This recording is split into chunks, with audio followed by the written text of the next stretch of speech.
सह नो भुनक्तु सह वीर्यं करवावहै तेजस्विनावधीतमस्तु मा विद्विषावहै। ओम शांति शांति शांति। हमने 13वां अध्याय पूरा किया है। फिर भी एक बार उसका संक्षेप में सारांश करते हुए, कई लोगों के प्रश्न थे, कई श्लोक क्लियर नहीं हुए, तो उसको समझाने की चेष्टा करते हैं। और खास करके प्रकृति और पुरुष जो है ज्यादा कंफ्यूज करता है, ऐसे जीवन में वही कंफ्यूज करता है, उनका ही रोल होता है, तो उसको समझने की चेष्टा करते हैं। तो 13वां अध्याय आपने देखा कि भक्ति योग के बाद 13वां अध्याय का प्रारंभ हुआ, और इस 13वें अध्याय का नाम ही शुरू से ही दिया है कि ये क्षेत्र और क्षेत्रज्ञ।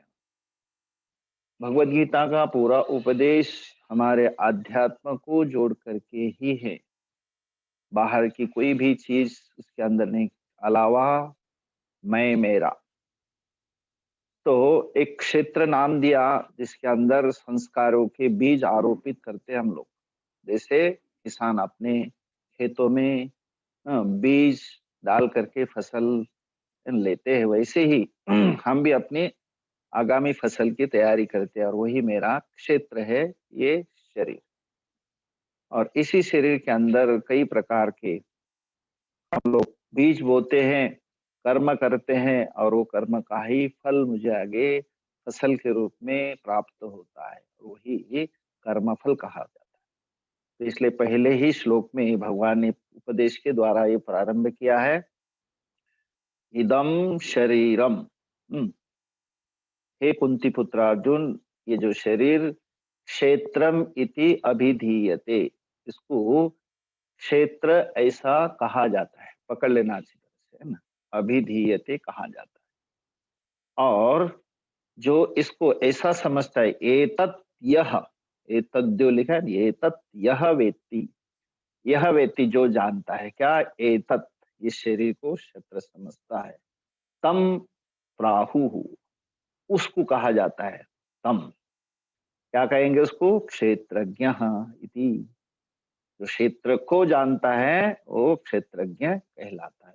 तत्विदः, ऐसा जो है कहा गया है। तो तद्विदः किम क्षेत्र क्षेत्रज्ञों, विदन्ति ते तद्विदः, दोनों को भी ज्ञानी लोग क्षेत्र और क्षेत्रज्ञ ऐसा कहते हैं। और फिर दूसरे श्लोक में कहा, हे भारत क्षेत्रज्ञम च माम विद्धि। अब भगवान खुद कह रहे, मैं जो हूँ क्या हूँ? क्षेत्रज्ञ हूँ, कहे आत्मा हूँ। अलग अलग नाम है, क्षेत्र को जानने वाले क्षेत्रज्ञ कहते हैं, और मैं क्षेत्रज्ञ कौन हूँ? मैं ही हूँ। क्षेत्रज्ञम अपि माम विद्धि, मुझे ही समझो। और कहाँ रहता हूं मैं? सर्व क्षेत्रेषु, है ना, सभी क्षेत्रों में मैं रहता हूँ। हाँ, सर्वेषु क्षेत्रेषु। और ये जो ज्ञान है, क्षेत्र क्षेत्रज्ञयोः ज्ञानम, एक क्षेत्र और क्षेत्र जो ज्ञान है, यत ज्ञानम जो ज्ञान है, वही ज्ञानम मतम मम। हाँ, यही जो है असलियत में वही ज्ञान है। हाँ, ये सभी के लिए है। हाँ, और यही सिद्धांत है कि यही असली जीवन का मुख्य आध्यात्मिक जो रहस्य है, और वही ज्ञान है। क्षेत्रज्ञम इति मतः इति अभिप्रायः, कस्य? मम ईश्वरस्य, मेरा अभिप्राय यही है कि ये क्षेत्र और क्षेत्रज्ञ का ज्ञान ही मुख्य ज्ञान है। और इस प्रकार से जो समझता है वही क्षेत्रज्ञ कहलाता है। तो ऐसा कह करके अब जो है फिर तीसरा श्लोक क्या कह रहा है कि तत्क्षेत्रम। अब क्षेत्र के बजाय क्षेत्र को बता करके यत यादृक च, जो यादृक मदृक शब्द आता है, यादृक मतलब ऐसा, तादृक मतलब वैसा, लाइक दिस, यादृक, यत, यत विकारी, जो जिसके अंदर विकार होते हैं। हमने पहले भी देखा था, षड विकारवान इदम शरीरम, ध्यान से सुनना। कौन से है? अस्ति, जायते, वर्धते, परिणमते, अपक्षीयते, विनश्यति, ये भी उसके विकार है। तो यतः, जिससे ये विकारी है, सह यह यत प्रभावः, और जो विकार वाला है और जो उसके प्रभाव है अलग अलग, तत्समासेन, उसको जो है मैं संक्षेप से आपको वो समझाता हूँ, उसको सुनो, हाँ, उसको तुम सुनो। और केवल एक नहीं, अनेकों हमारे ऋषियों के द्वारा बताए हुए, ठीक से समझ लेना। क्षेत्र क्षेत्रज्ञ हो याथात्म्य विवक्षितम, उसको जो है विवक्षा करते हुए, स्तौति, उसका स्तवन करते हुए कहते, एक केवल एक वाणी के द्वारा नहीं, अनेकों वाणी के द्वारा। चौथे श्लोक में कहते हैं, ऋषि भी छंदो भी विविधै ही बहुधा गीतम। देखना, द्वारा, ऋषियों के द्वारा, छंदो भी, वेदों के द्वारा, और केवल एक ने, अनेकों उपवेद भी है, विविध ही छंदो भी, बहुधा ऋषि भी। और इससे भी ऊपर गंभीर जो ग्रंथ है, ब्रह्मसूत्र पदई ही, ब्रह्मसूत्र के एक एक पद ही उसके अंदर समझाए हुए है ना, जन्माद्यस्य यतः, और कई प्रकार के, अथा तो ब्रह्म जिज्ञासा, ऐसे कई छोटे छोटे पद है उसके अंदर, और उसके द्वारा, इसलिए ब्रह्म सूत्र पदई च एव। और उसके अंदर क्या समझाया, कोई ऐसी बात है वहां बहुत लॉजिकली, हेतु हेतु मत भी ही, और उसके अंदर कई युक्तियों उसके द्वारा समझाया। जितने उपनिषदों के श्रुतियां लेकर के उनको एक एक युक्ति के द्वारा उसको समझाया गया। तो हेतु मत भी ही, और विनिश्चित ही, उसका अच्छी तरह से क्या दृढ़ निश्चय करते कि बस इस श्रुति उस श्रुति ने ये हेतु दिया है, ये युक्ति दी है, ये तर्क दिया है, उसके माध्यम से उनका, है ना, स्थानो निखंदन न्याय, जैसे खूंटे को है जमीन में ठोकते हैं ना, तो हिला हिला करके मजबूत कर करके पक्का करते हैं। तो इसलिए विनिश्चित ही, इन पदों के द्वारा, इन वेदांत वेदों के वाक्यों के द्वारा, और जो ऋषियों ने लिखे हुए जो ग्रंथ है उनके द्वारा, हेतु मत भी ही विनिश्चित ही। फिर अब कहते, ये जो क्षेत्र है इसके अंदर क्या क्या है? महाभूतानि अहंकार बुद्धि ही अव्यक्तम एवच। इसके अंदर महाभूतानि है ना, बहुत प्रकार के, महंती तानि सर्व विकार व्यापकत्वात्, इसके अंदर स्थूल सूक्ष्म जो है, केवल पंचभूत स्थूली नहीं, इसके अंदर सूक्ष्म भी है। क्या? बुद्धि ही। इसी शरीर के अंदर अव्यक्तम, जो व्यक्त नहीं है, इंद्रियाने दशैकंच, इंद्रिया हमको दिखाई देती है ना, दश एकम, पंच ज्ञान इंद्रिया, पंच कर्म इंद्रिया, और एक मन, और पंच च इंद्रिय गोचराः, इंद्रिय के गोचर क्या है? विषय है। कान सुनता है किसको? शब्द को, तो शब्द क्या है? विषय है। तो इसलिए गोचराः मतलब विषयाः, वो भी इसी मेरे क्षेत्र के अंदर था, शरीर के अंदर ही है। तो ये सारा बंडल है वो क्षेत्र का ही विकार है। इसके अंदर क्या क्या है?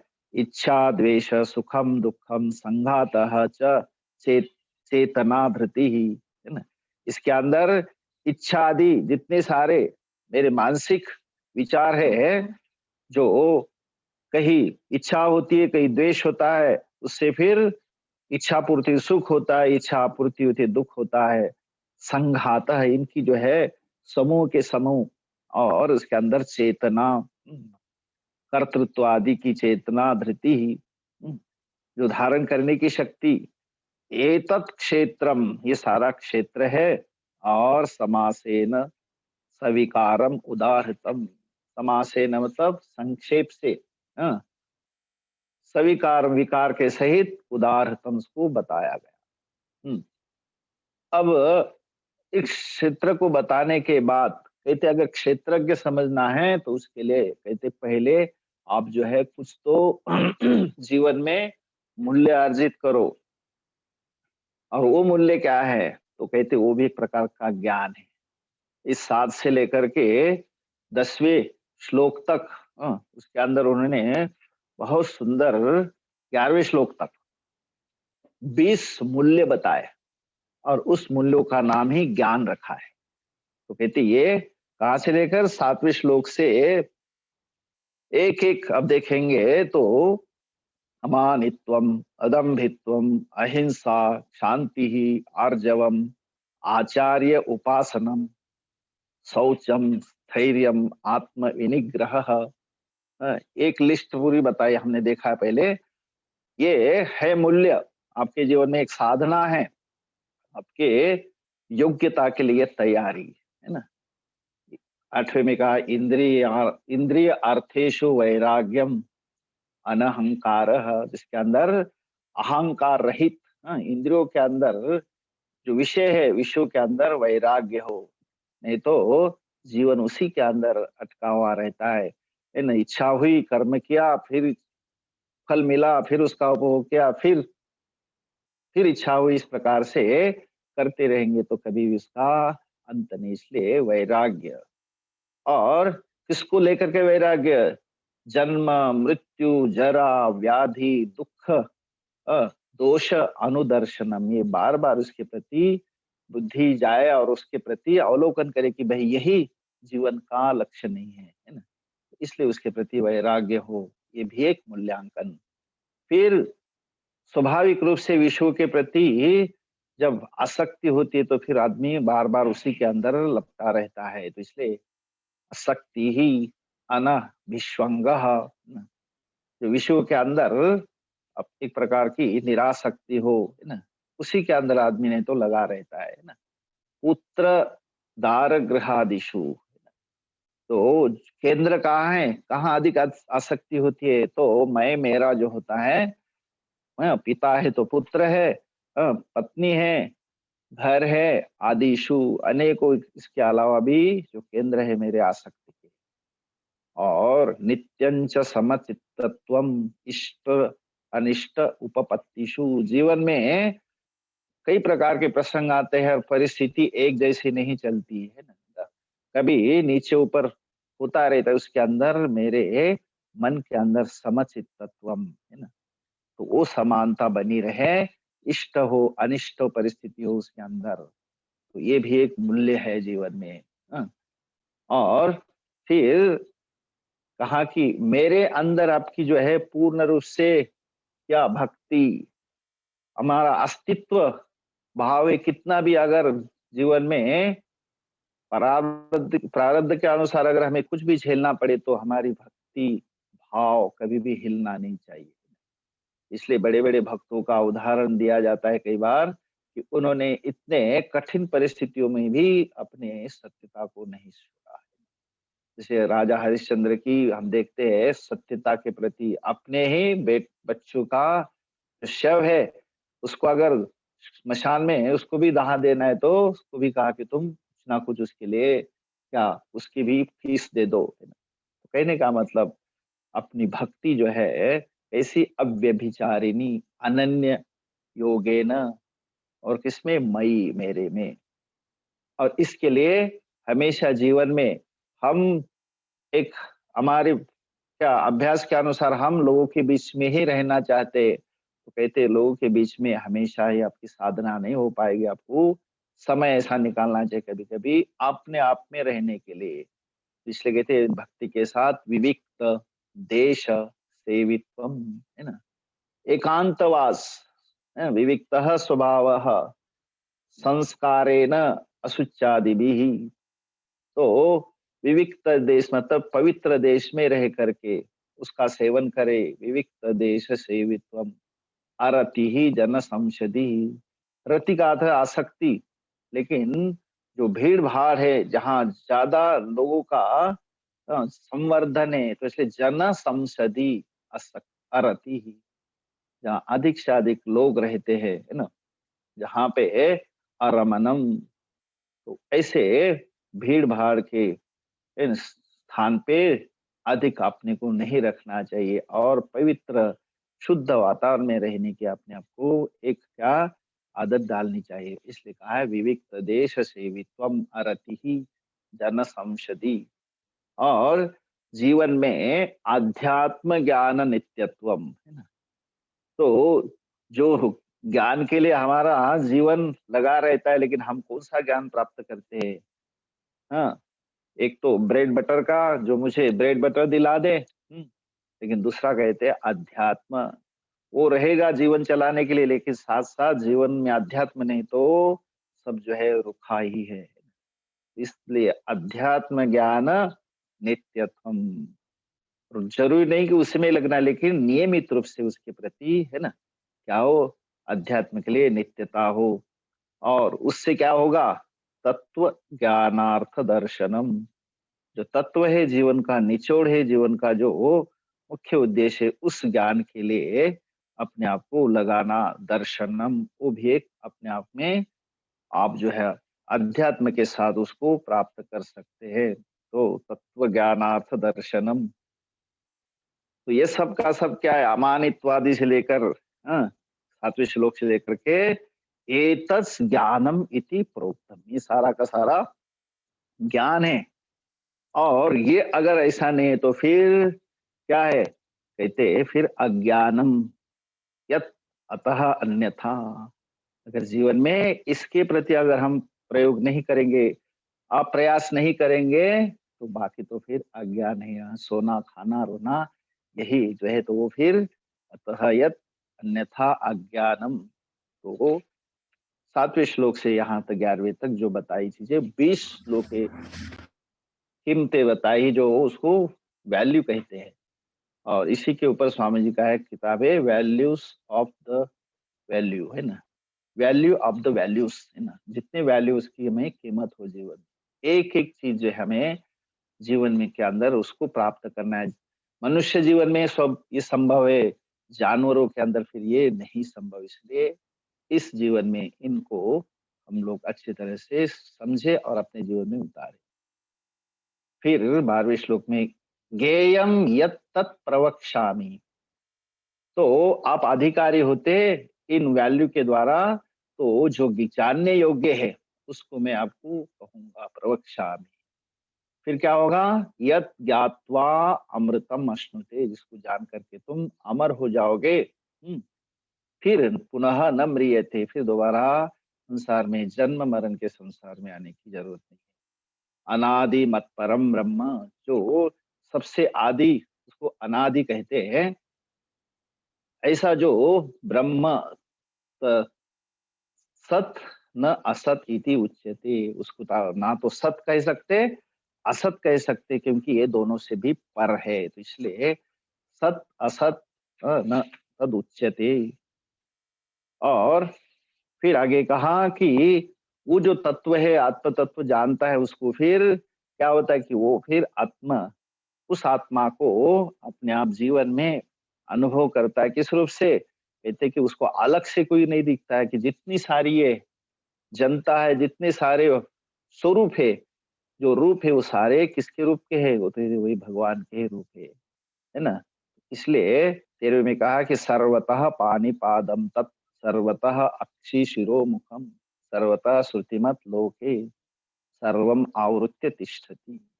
सब जगह जो है, जो हाथ है, जो पैर है, जिनके आंखें है, जो सिर है, जो मुख है, जितने कान है, वो सारे के सारे जो है उसी से आवृत्त, मतलब उसी से ही क्या है, व्याप्त है ना। इसके अलावा और कुछ भी नहीं, वही सारे ईश्वर का ही स्वरूप है। तो इसलिए सबके प्रति एक प्रकार का आदर रहेगा, प्रेम भाव रहेगा, तो वो भी कहते हैं सब ईश्वर का ही स्वरूप है।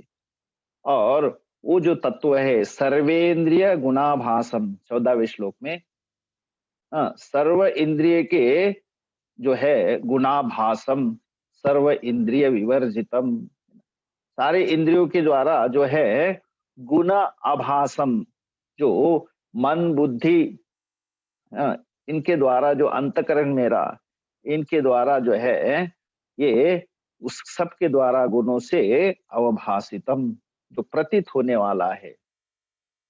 इसलिए कहा सर्व इंद्रिय गुणाभासम, इंद्रियों के द्वारा जो दिखाई देता वो सारे उनके गुण हैं, और वो खुद इंद्रियों के द्वारा कभी उसको हम पॉइंट आउट नहीं कर सकते। सर्व इंद्रिय विवर्जितम, वो इंद्रियों से पर है, परतस्तु सह कहा जाता है ना। असक्तम सर्वभृत्यैव, है ना, असक्तम, किसी प्रकार का कोई एक जगह उनकी आसक्ति नहीं है, सबको भरण करता हुआ, गुण से रहित रहित होता हुआ, गुण भोक्तृच, और गुणों को भी भोग करने के लिए वो शक्ति देने वाला गुण भोक्तृच, निर्गुण भी है और गुण भोगों के लिए वही आपको क्या देता है, शक्ति देता है, सामर्थ्य देता है। तो ऐसे उस तत्व का यहाँ पे क्या कर रहे हैं, निराकरण, यहाँ पर अच्छी तरह से उसका व्याख्यान कर रहे हैं ना। 15वें में कहा कहाँ है ये, तो बही ही अंतः च, आकाश घट के अंदर भी है, घट के बाहर भी है ना।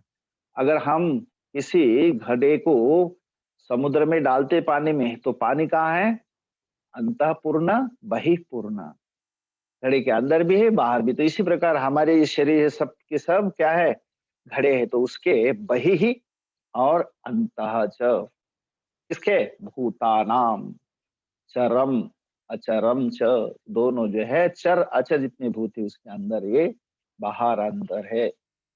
सूक्ष्मत्वात् तत् अविज्ञेयम, और सूक्ष्म होने के कारण, है ना, आकाश आपके हाथ में नहीं आता है, पकड़ में नहीं आता, इस सूक्ष्म होने से, वैसे ही वो आत्म तत्व सूक्ष्मत्वात् तत् अविज्ञेयम, आप अपने इंद्रियों के द्वारा उसको समझ नहीं सकते हैं।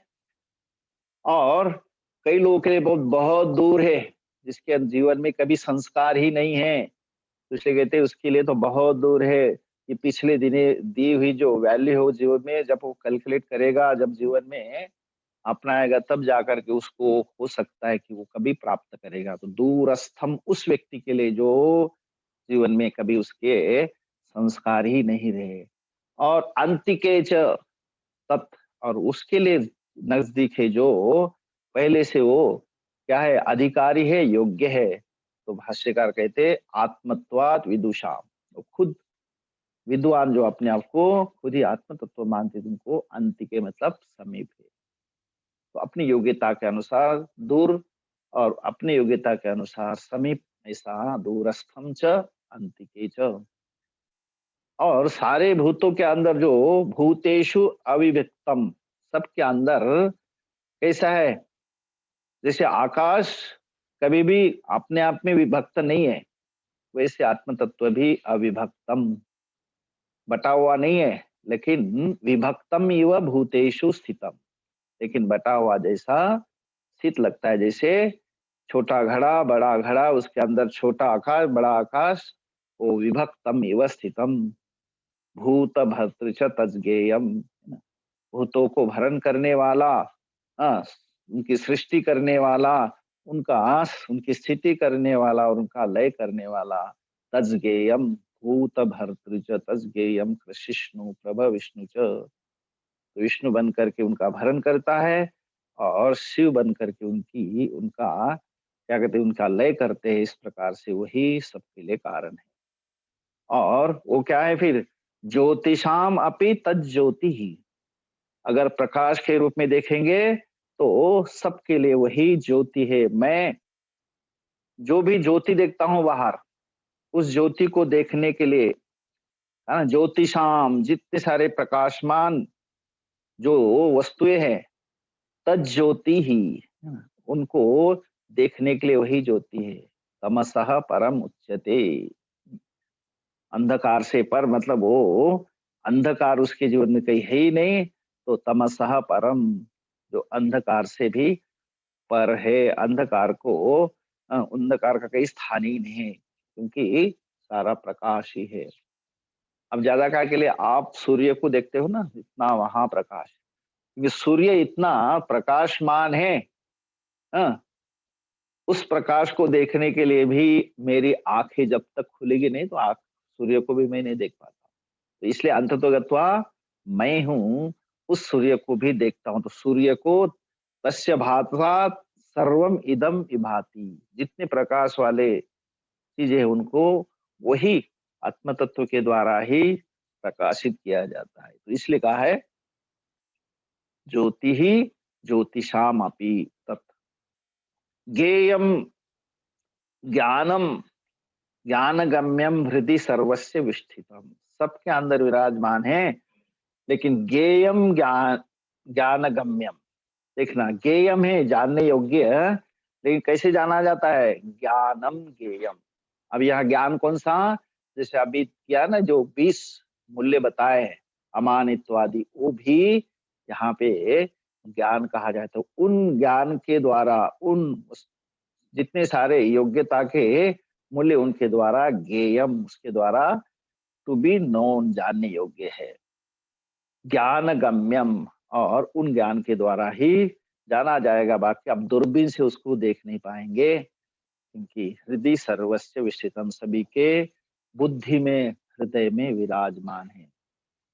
इति क्षेत्रम तथा ज्ञानम ज्ञेयम च उक्तम समासतः, मद्भक्त एतत् विज्ञाय मद्भावाय उपपद्यते। 18वें श्लोक में इति, ऐसे क्षेत्रम, पहले शरीर को, और तथा ज्ञानम ज्ञेयम च उक्तम, ज्ञान के द्वारा जो जानने योग्य है च उक्तम, उसको कहा गया है। कैसे?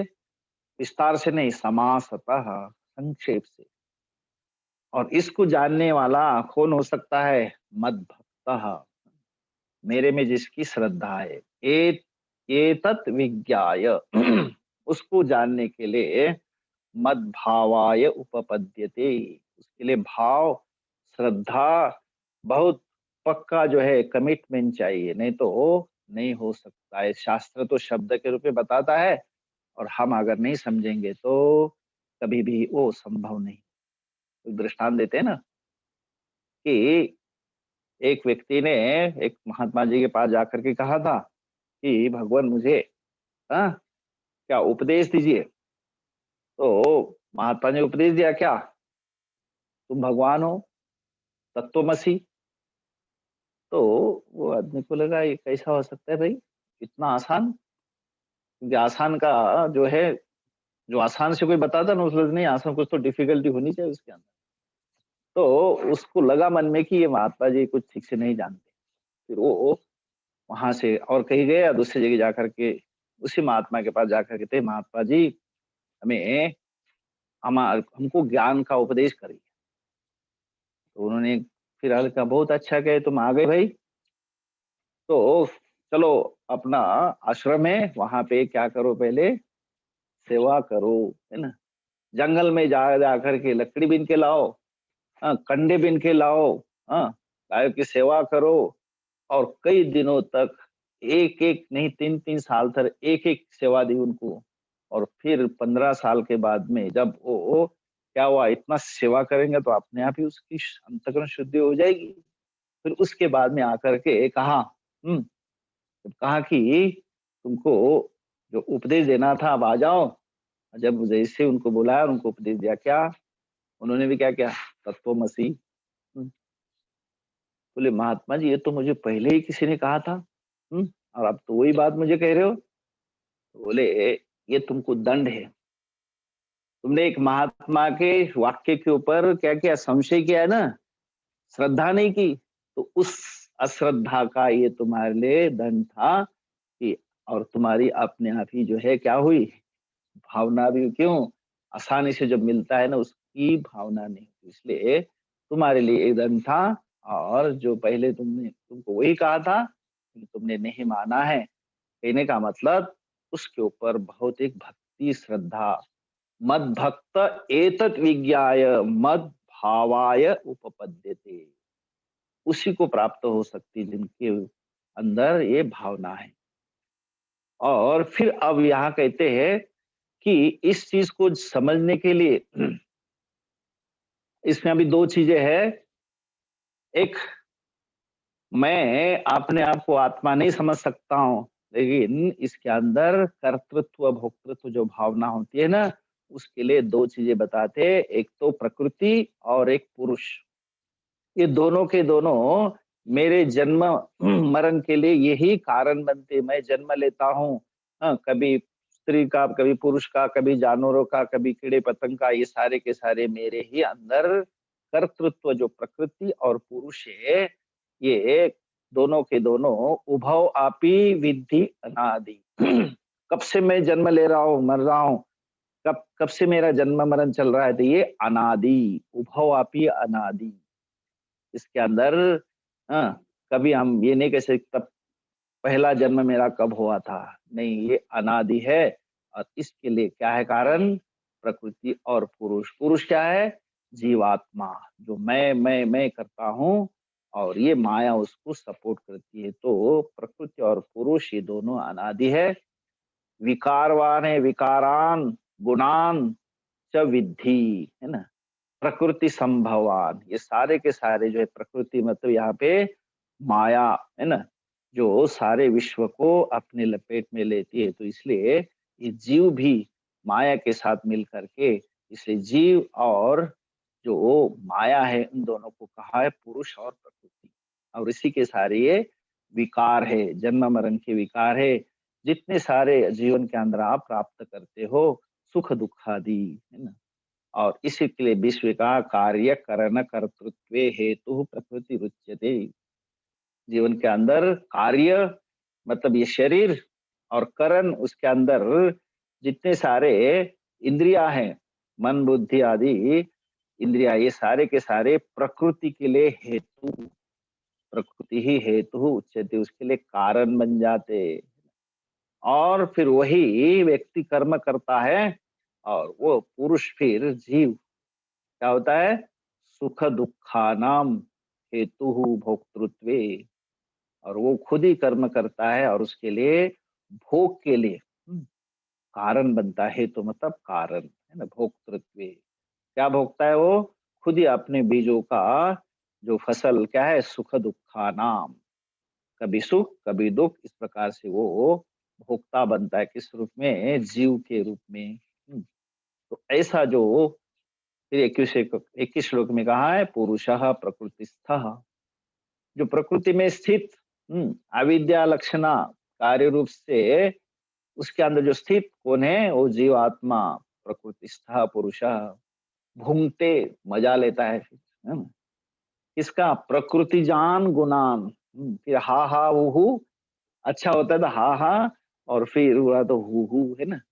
तो प्रकृति जान गुणान भूंगते, है ना, उसका जो है खुद ही उसका क्या लेता है, उसका आनंद लेता है, और कभी रोता है। कारणम गुण संगस्य, अस्य गुण संगस्य कारणम, इन गुणों के अंदर ये प्रकृति का जो है एक प्रकार के आसक्त होना वो कारण होता है। गुणों के साथ एक होना वो कारण बनता है, किसके लिए, सत असत योनि जन्मसु। देखना, ये जन्म है मतलब योनि का ही कहलाते हैं। योनि के द्वारा हम लोग पैदा होते हैं ना, तो अलग अलग योनि है। तो ऐसे अगर हम देते तो तीन प्रकार की योनियां मानते हैं, समझो, हाँ? उत्तम, मध्यम और अधम। तो उत्तम कहलाती है पुण्य वाली, देवताओं की। अधम कहलाती है प्राणी, कीड़े मकोड़े की। और मध्यम होती है हम लोगों की, जिसके अंदर दोनों है ना, कभी सुख कभी दुख, है ना। हाँ, वो मैंने कहा तो वही है। तो इसलिए हम लोग समझ गए थे, वी आर मिश्रा, है ना, मिले हुए। पाप भी है, पाप का फल दुख, और पुण्य का फल सुख, तो इसलिए मिश्र है। तो ये तीन योनियां हैं, उत्तम, मध्यम और अधम। तो ये जो है कहते हैं उसको, उन सारे योनियों के लिए कारण क्या है, तो कहते गुण संगह अस्य कारणम, गुणों के अंदर आसक्त होकर के उनके साथ संग करना ही सद असत योनि जन्मसु, ये जो है प्रकृति और पुरुष, वो जीवात्मा उनका क्या करता है, भोग करता रहता है। तो इनके द्वारा जब आप उसको ठीक से समझते हैं, तब जाकर के फिर उसी शरीर में रह करके अगर उसको उसका पुण्य उदय होता है और फिर उसको एक उपदेश मिलता है, तब क्या होता है, वो किसी सज्जन महात्मा के पास जाकर के उसको फिर उपदेश मिलता है और फिर वो अपने आप को फिर जो है आत्मा को समझने की चेष्टा करता है। फिर वो आत्मा को समझ करके 22वें श्लोक में कहा है, उपद्रष्टा अनुमंता च भर्ता भोक्ता महेश्वरः परमात्मा इति च अपि उक्तः देहे अस्मिन् पुरुषः परः। जो पुरुष है, जो जीवात्मा है, उससे भी परे इस देह में रहने वाला, कभी उपद्रष्टा, उदाहरण दिया था कि किसी पिक्चर के टॉकी इसमें जाकर के नजदीक से देखता है, किसी से मिलता नहीं है लेकिन नजदीक से देखता है, उसको उपद्रष्टा कहते हैं। अनुमंता, जो जो आपके हाँ के हाँ मिलाता रहता है। आपको उदाहरण दिया था ना कि एक महात्मा ने कहा कि मैं क्या गायत्री का जप करता हूँ। तो बहुत अच्छी बात है। फिर बाद में कहा कि गायत्री का जब बड़ा है, लंबा है, तो हम मैं कभी कभी ओम का ही करता हूँ। फिर ओम करते करते कभी लगता है कि बहुत उसके लिए ध्यान रखना है, स्नान करके करो, ये करो, तो मैं क्या करता हूँ, कभी कभी राम नाम करता हूँ। राम नाम भी रोज करना मुश्किल है ना, तो क्या होता है, कभी कभार कर लेता हूँ। तो महात्मा जी हाँ में हाँ बताइए, तो अच्छी बात है, एक बार भी राम नाम आया तो तुम्हारा जीवन कल्याण है ना। तो उसको क्या कहा जाता है, अनुमंता। आपको जो है कभी भी वो नकारता नहीं, आपके अनुमोदन करता रहता है। इस प्रकार से मेरे कर्म के लिए भी कभी उपद्रष्टा, अनुमंता, भर्ता, भोक्ता है ना, भरण करने वाला और भोग करने वाला परमेश्वर, और वही है परम आत्मा इति परमात्मा अपि उक्तः। और वही अस्मिन देहे, और बाहर नहीं, इसी देह में पुरुषः परः, पुरुष से भी वो पर है। और इस प्रकार से जानने वाला यह एवं व्यक्ति जो ऐसा जानता है, किसको, पुरुष और प्रकृति को गुणों के साथ, सर्वथा वर्तमान अपि, और हमेशा जीवन में रहता हुआ भी वो न भूयः अभिजायते, फिर जो है दोबारा वो पैदा नहीं होता। इसलिए कहा जाता है ना कि वो चाहे फिर स्वर्ग में जाए, चाहे नरक में जाए, चाहे कहीं जाए, उसका जैसा अपना कर्म होगा, लेकिन वो कभी फिर दोबारा जन्म के लिए नहीं आएगा। क्यों, फिर वो भूयः न उपजायते, फिर दोबारा उसको पैदा होने की जरूरत नहीं, क्यों, उसने समझ लिया। तो इसी को फिर आगे 24 में कहा कि कुछ लोग उस आत्म तत्व को ध्यान के द्वारा देखते, ध्यानेन आत्मनि पश्यति, केचित् आत्मना आत्मानं पश्यति, केचित् सांख्य योगेन पश्यन्ति, केचित् कर्म योगेन चापरे पश्यन्ति। और इसके अलावा कुछ लोग 25 में का अन्य तो एवं अजानंत, बिना जाने ही क्या करते, अन्यभ्य श्रुत्वा उपासते, सुन सुनकर कृष्ण उपासना करते हैं। तेपि अति तरंती एव, वो लोग भी श्रुति परायणा तरंती एव, वो भी तर जाते, किसको, मृत्यु को। मृत्युम तरंती एव, श्रुत्वा, सुनते हुए भी। और उनको फिर ज्ञान होता है, यावत संजायते किंचित, जो भी चीजें है संसार के अंदर पैदा होती है, यत किंचित, किंचित सत्वम स्थावर जंगमम, जो भी स्थिर है और जो चलायमान है, वो सारे के सारे क्षेत्र क्षेत्रज्ञ संयोगात, क्षेत्र शरीर क्षेत्रज्ञ आत्मा, इनके संयोग से तद्विधि, उनके द्वारा ये सारा का सारा संसार जो है पैदा होता है। ऐसा तत् योगा तत्विधि, उसको वो समझ, और इस प्रकार समझता हुआ समम सर्वेषु भूतेषु तिष्ठन्तम परमेश्वरम, सभी भूतों के अंदर जो स्थिर रहता हुआ परमेश्वर, विनश्यत्सु, जो जितनी सारी विनाशी संसार है उसके अंदर वो क्या है, अविनाशंतम, विनाशियों में अविनाशी रहता है। यह पश्यति, जो इस तरह से देखता वही देखता है। समम पश्यन्नि सर्वत्र, जो सब जगह देखता है, सम अवस्थितम ईश्वरम, जो सर्वव्यापी ईश्वर है।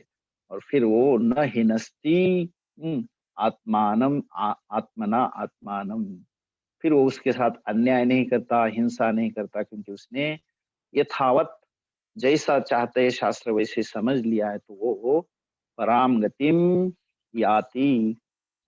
और इसलिए कहा प्रकृत्या एव कर्माणि क्रियमाणानि सर्वशः, सारे के सारी कर्म होते हैं वो प्रकृति के द्वारा ही होते हैं। क्रियमाणानि कर्माणि सर्वशः, कर्तृत्व प्रकृति में ही होता है, प्रकृति के अंदर जीव और प्रकृति मिला करके। जो इस तरह से यह पश्यति, जो इस प्रकार देखता है, तथा आत्मानम अकर्तारम, उसको फिर अकर्ता समझता है। आत्मा कर्तृत्व केवल प्रकृति में है, आत्मा जो है अकर्ता है। यदा पृथक भावम, 30 में इस प्रकार से पृथक भावम एकस्थम अनुपश्यति, अलग अलग जो है पृथक पृथक रहने वाला एक में स्थिर देखता है। तथा एवच विस्तारम, उससे ही सारा विस्तार होता है। ब्रह्म संपद्यते, तथा उसी को वो ब्रह्म को मतलब आत्मा को तस्मिन काले वो ब्रह्म रूप हो जाता है। तस्मिन संपद्यते मतलब प्राप्यते। और ये आत्म तत्व अनादित्वात् निर्गुणत्वात् परमात्मा अव्ययः शरीरस्थः अपि, शरीर में रहता हुआ भी कहीं भी ना करता है, ना तो कहीं लिपायमान होता है, क्योंकि ये अनादि है ना। अनादि है, निर्गुण है, और सब जो है सबका वो पर है। इस प्रकार कहा कि कैसा वो कहीं भी लिपायमान नहीं होता, जैसे सर्वगतम सूक्ष्मम आकाशम, आकाश का विशेषण है सौक्ष्म्यात, सूक्ष्म होने के कारण कहीं लिपायमान नहीं होता, वैसे ही तथा आत्मा अपि सर्वत्र देहे अवस्थित, सबके देह में होता अभी वो लिपायमान नहीं होता। जैसे 33 में कहा कि एकः रवि इमं कृत्स्नम लोकम प्रकाशयति, एक ही सूर्य सभी सूर्य को सभी संसार को प्रकाशित करता है।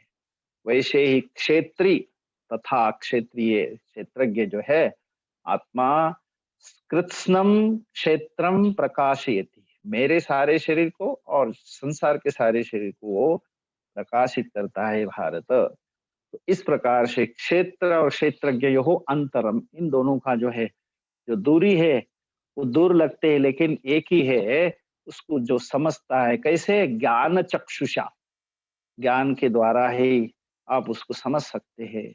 और भूत प्रकृति मोक्षंच, है ना, जो भूत प्रकृति जो यहाँ पे कही गई है, जो जीवात्मा जो प्रकृति के साथ है और उसके साथ उसकी जो है मुक्ति, वही मोक्षम कहा गया है। जब तक वो प्रकृति के साथ रहता है तब तक वो फंसा हुआ रहता है गुणों के साथ, लेकिन उसकी प्रकृति ये विदुहु यान्ति, जो जान करके उनको मोक्ष को प्राप्त हो जाते हैं। भूत प्रकृति मोक्षंच, इन दोनों को समझ करके अपने आप को जो है वो ज्ञान को प्राप्त होता है, वही अपने आप को क्या होता है, फिर दोबारा न यान्ति ते परम यान्ति, फिर वो क्या होते, मुक्त हो जाते, परम पुरुषार्थों को प्राप्त होते।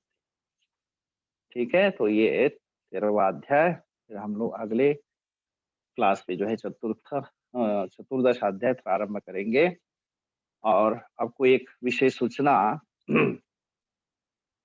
हम लोग कल से जो है गीता तो चलती रहेगी, लेकिन आने वाला जो त्योहार है क्या है, महा संक्रांति।